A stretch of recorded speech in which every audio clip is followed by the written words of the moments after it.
কি বলো ভাই, তোমার তো দেখি খুব বাজে হেঁচকি শুরু হয়েছে। এভাবে চললে তো গাছের সব ফলই নিচে পড়ে যাবে। কি করবো চিলু, থামছেই না।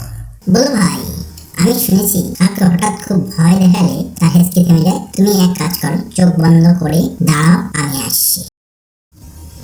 হ্যালো, আমি বাঘ, আজ তোমাকে খেয়ে ফেলবো। চিলু, তোমাকে এই মুখোশে একদম বিড়ালের মতো লাগছে। হা হা হা হা। আরে চিলু, দেখো আমার হেসকি উধাও। ও, কিন্তু আমি তো তোমাকে ভয় দেখাতে চেয়েছিলাম। আহা, ভয় দিয়ে কাজ হয়নি চিলু, হাসি দিয়ে হয়েছে। মাঝে মাঝে ভয় দেখানোর চেয়ে মন খুলে হাসলে সব সমস্যা বেশি সহজে মিটে যায়।